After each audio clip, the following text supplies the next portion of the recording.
Hello guys, I'm Jyoti Sikka and today we will discuss storytelling. Storytelling में पढ़ाऊंगी आज आपको। मैंने पिछली वीडियो में आपको टाइप ऑफ रिटेलिंग बताया था कि रिटेलिंग जो है वो 2 टाइप्स का होता है, स्टोर रिटेलिंग और नॉन स्टोर रिटेलिंग। आज हम स्टोर रिटेलिंग के बारे में पढ़ेंगे कि स्टोर रिटेलिंग कितने टाइप के होते हैं। जैसे आपको पिक में दिख रहा है क्लिक में कि ये स्टोर है, तो हम स्टोर जो है ये काफी तरह के होते हैं। हम सबके बारे में आज थोड़ा थोड़ा पढ़ेंगे। स्टोर रिटेलिंग, जैसे कि स्टोर इसके नाम से ही पता चल रहा है आपको कि एक स्टोर में बना हुआ एक शॉप है या मॉल है जिसमें रिटेलिंग की जाती है, वो 2 तरह का होता है। On the basis of store retailing जो है ये 2 तरह का होता है। On the basis of ownership, इसका मतलब होता है स्टोर को हम जो स्टोर रिटेलिंग है उसको 2 पार्ट्स में डिवाइड कर सकते हैं। On the basis of ownership मतलब जो उसका ओनर है उसके बेसिस पर स्टोर कितने तरह के होते हैं, और on the basis of merchandise. Merchandise means जो प्रोडक्ट होता है वो प्रोडक्ट के बेसिस पर भी स्टोर को डिवाइड किया जा सकता है।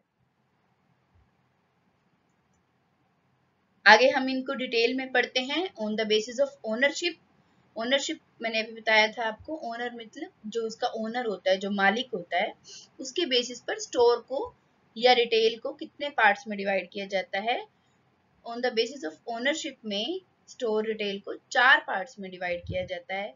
Basically number 1 is independent retailer. Independent retailer means जो डिपेंडेंट नहीं है किसी पर भी, तो सिंगल पर्सन या उसकी फैमिली मिलकर कुछ बिजनेस चला रहे हैं लेकिन उसके कोई पार्टनर नहीं है। नेक्स्ट है इसका फ्रेंचाइजिंग। फ्रेंचाइजिंग हम आगे डिटेल में पढ़ेंगे, लेकिन मैं आपको थोड़ा सा बता रही हूँ।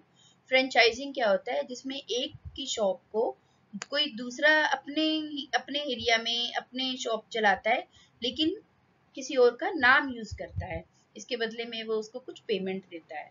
नेक्स्ट होते हैं कंज्यूमर कोऑपरेटिव्स।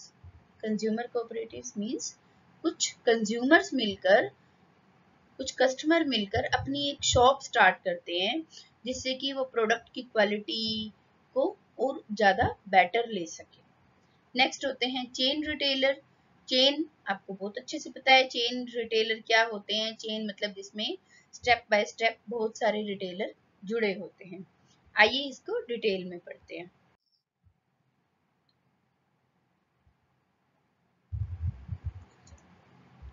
Independent retailer.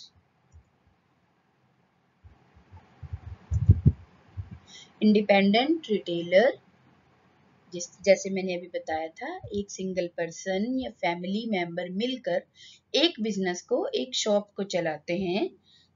जैसे आपको सामने क्लिक में दिख रहा है पिक में कि इसमें एक पर्सन अकेला उस अपने बिजनेस को चला रहा है। इसकी डेफिनेशन है ए पर्सन हु ओन्स, मतलब जिसका खुद का होता है वो business, and operates with family members और असिस्टेंट्स। वो अपने फैमिली मेंबर्स के साथ या अपने असिस्टेंट्स, असिस्टेंट्स मीन्स जैसे ये वर्कर हैं, ये पीछे ये वर्कर रखकर अपने बिजनेस को ये चला सकता है, लेकिन ये इसके प्रॉफिट में हिस्सेदार नहीं होते, वो उनको सैलरी बेसिस पर रखते हैं। नेक्स्ट है ही और she has direct contact with customer.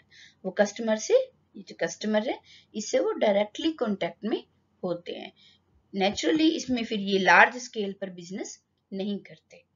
इसके एग्जाम्पल्स हैं ग्रोसरी स्टोर, जैसे सामने दिख रहा है ये ग्रोसरी स्टोर है, एंड द पान वाला। पान वाला का इसीलिए एग्जाम्पल लिया गया है क्योंकि पान वाला जो बहुत ही छोटी सी बिजनेस है, बहुत छोटा सा शॉप है उसका, बट वो क्या कहलाएगा, इंडिपेंडेंट रिटेलर।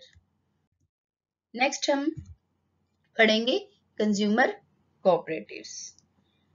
कोऑपरेटिव का मतलब होता है जो सहयोग से, एक दूसरे के सहयोग से जो बिजनेस चलता है उसे कंज्यूमर कोऑपरेटिव कहते हैं। कंज्यूमर कोऑपरेटिव इसलिए बोला गया क्योंकि कुछ कंज्यूमर मिलकर इस बिजनेस को चलाते हैं।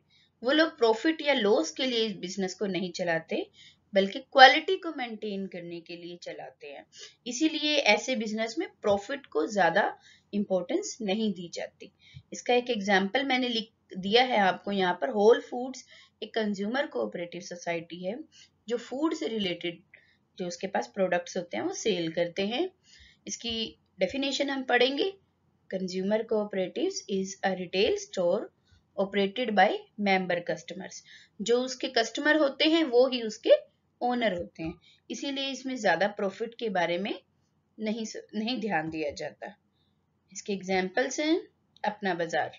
अपना बाजार अपने ये कंज्यूमर कोऑपरेटिव है जिसमें प्रॉफिट बहुत मिनिमम लेवल पे रखा जाता है, सिर्फ इतना ही रखा जाता है कि बिजनेस को चलाया जा सके।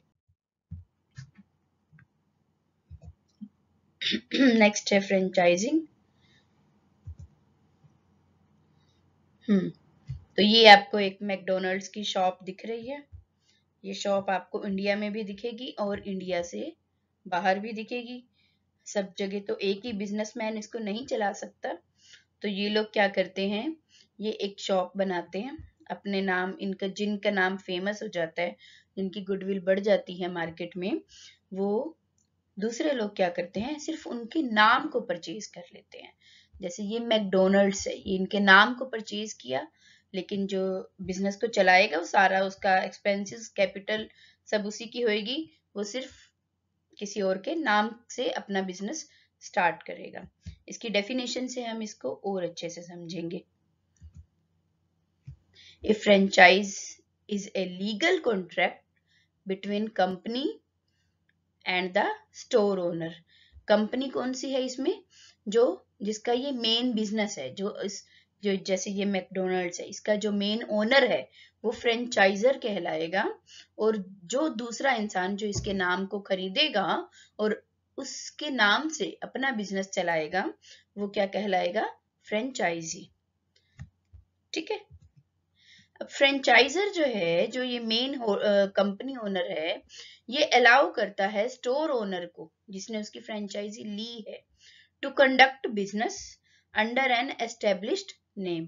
बिजनेस को उसके जो उसने ऑलरेडी अपने नेम एंड फेम बना लिया है उसके अंडर में अपना बिजनेस स्टार्ट करने के लिए ये उसको परमिशन देता है। इसके बदले में उसको फ्रेंचाइजी मींस उसको पेमेंट मिलती है कंपनी को।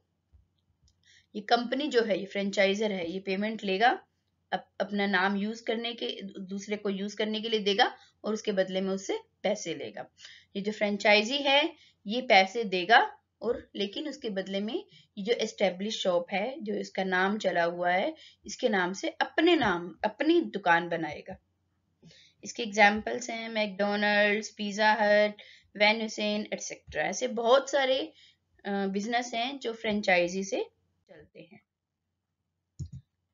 नेक्स्ट है चेन रिटेलर।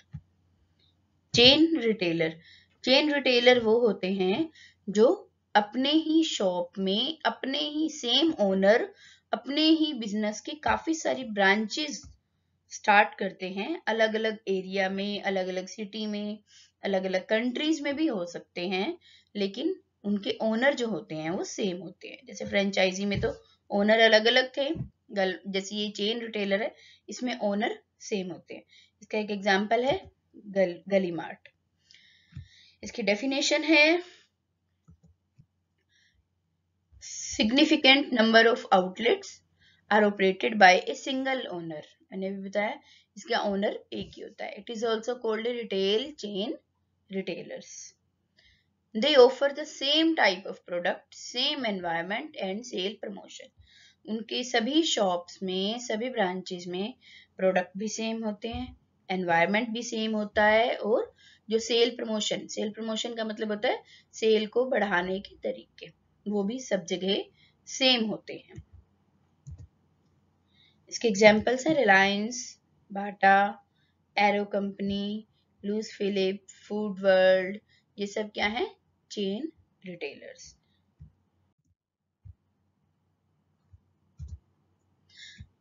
नेक्स्ट है on the basis of merchandise.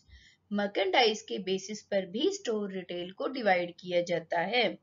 Merchandise मतलब प्रोडक्ट, आपको ये हमेशा याद रखना है। अब प्रोडक्ट्स कौन कौन से होते हैं आपको पता है, let's discuss. Convenience store, supermarket, hypermarket, departmental store, speciality store, catalogue showrooms, ये सभी इस एक मर्केंडाइज बेसिस पर अलग अलग इनके नेम होते हैं, लेकिन इनके नाम जो हैं ये किस बेसिस पर रखे गए हैं, इनको जो अलग अलग डिफाइन करते हैं वो है, इनका जो डिफरेंस करने का जो बेस है वो है मर्केंडाइज। ठीक है, आइए इन सभी को डिटेल में पढ़ते हैं हम लोग। Convenience store. कन्वीनियंस का मतलब होता है जिसमें आपको रेस्ट मिले, जिसमें आपको कंफर्ट दिया जाता है, दैट इज कन्वीनियंस स्टोर। कैसे होते हैं ये स्मॉल साइज के स्टोर होते हैं, small sized store located in residential area. Residential area का ये मतलब होता है जो हमारे घर के बिल्कुल आसपास शॉप्स होती हैं, जैसे दूध, ब्रेड, बटर, लस्सी, घी, ये सब शॉप्स होती हैं जिससे कि हमें बहुत कंफर्ट मिलता है, हम कभी भी जाकर इजीली वहां से शॉपिंग कर लेते हैं। They are open for long hours, generally ये जो ऑपरेट करते हैं ये ज्यादा लंबे टाइम तक इनकी शॉप्स खुली रहती हैं, like morning to late night, जिससे कि कस्टमर्स जब तक इनके पास आते रहते हैं ये लोग अपनी शॉप्स खुली रखते हैं। ऑफर ए लिमिटेड प्रोडक्ट्स, इन लोगों के पास प्रोडक्ट बहुत लिमिटेड होते हैं, बहुत ज्यादा प्रोडक्ट्स नहीं रखते ये, जैसे दूध, ब्रेड, बटर, या किराने वाला है तो सिर्फ किराने वाला, ग्रोसरी प्रोडक्ट रखेगा, इस तरह से, जैसे egg, bread, milk, vegetables. Vegetable वाला है जो वेजिटेबल मार्केट, वेजिटेबल शॉप्स वाले हैं वो सिर्फ वेजिटेबल्स रखते हैं, लेकिन इनके बेनिफिट क्या होते हैं कि ये कस्टमर के घर के बिल्कुल पास होते हैं, जिससे कि उसे ज्यादा दूर नहीं जाना पड़ता। नेक्स्ट है सुपरमार्केट्स। देखिए कन्वीनियंस स्टोर से बड़े होते हैं ये सुपरमार्केट्स, इसमें प्रोडक्ट्स ज्यादा होते हैं। Let's discuss this definition. Supermarket are large retailing store selling a huge variety of consumer products. कौन से प्रोडक्ट्स होते हैं यहाँ पर? कंज्यूमर प्रोडक्ट, जिन्हें कंज्यूम किया जाता है, जैसे food, item of house hold use, house hold use का मतलब होता है पर्सनल केयर के जो प्रोडक्ट्स हम यूज करते हैं वो, ग्रोसरी, किराने के जो सामान होते हैं सारे, विद लो मार्जिनल गेन, ज्यादा यहाँ पर प्रॉफिट नहीं देखा जाता। It operates on A self service, यहाँ पर जनरली कंज्यूमर जो होते हैं, जैसे देखिए आप देख रहे हो, ये सेल्फ सर्विस करते हैं, इनको खुद ही प्रोडक्ट को ट्रॉली में इकट्ठा करेंगे और फिर बिलिंग सेक्शन तक लेकर जाएंगे।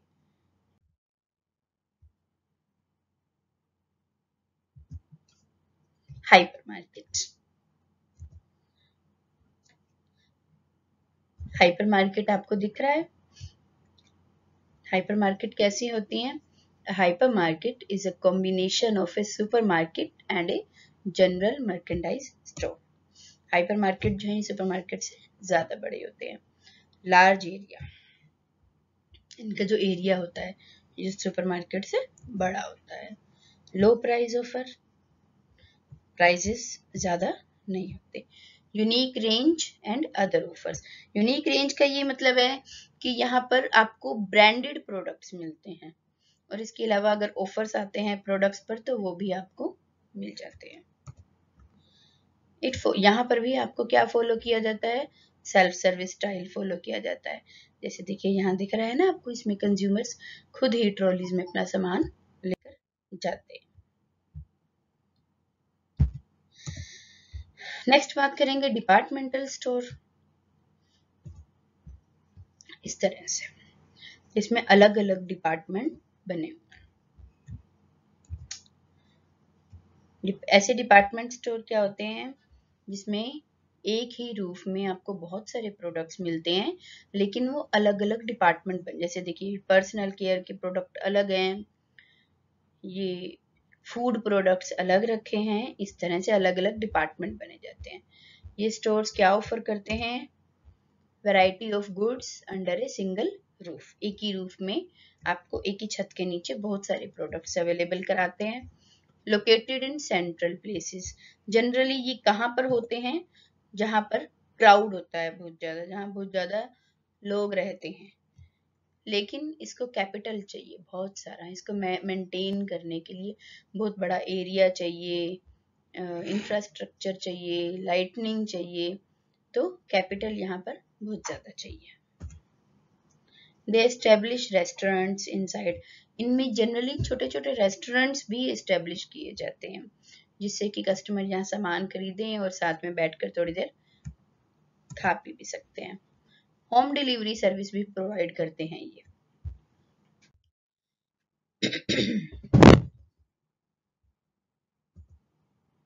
Speciality store,